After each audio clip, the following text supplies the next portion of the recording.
couple updates on what's going on with energy. We hit $130 odd yesterday. Crude is back down about 120 something today, but we're not done going up. There's a lot of discussion going on in the United States and Europe both about boycotting Russian energy sales completely. But honestly, that's just catching up to where we are.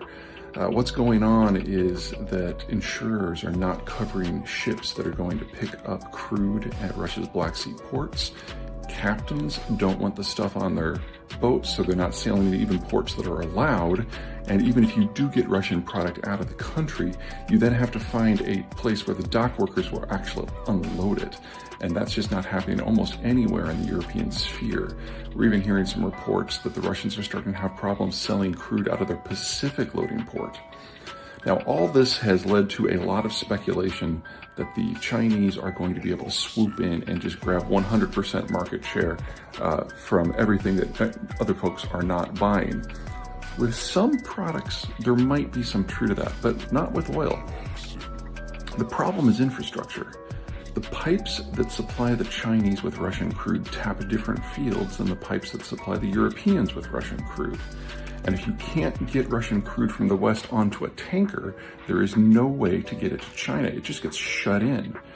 In fact, we might see Chinese imports of Russian oil and natural gas drop. I'd estimate that about half of the oil and natural gas production in Russia is only possible because Western companies have come in and showed the Russians how to do it, especially with newer fields in eastern Siberia, the ones that are critical for China. Well, every American and European super major has withdrawn, and the next rounds of sanctions, while they might not necessarily target energy sales, they're certainly going to make it more difficult for the services firms like Halliburton to get in and carry out normal operations in Russia. The only question is whether or not the drop-off in Russian output is going to be gradual or steep. I'd argue it's going to be steep.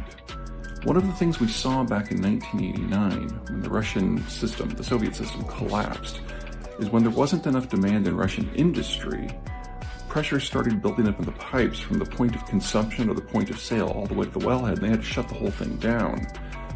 Because Russia's weather is erratic and harsh, and because most Russian production is in the permafrost, even a short-term shutdown can mean you can never use that well again. It took them 32 years to repair that damage and get back to production levels that they had back in 1989. They had only gotten there like a quarter ago, and now they have to go through it all over again. So, is China a beneficiary of this? I don't see it, but it doesn't really mean that anyone else is either.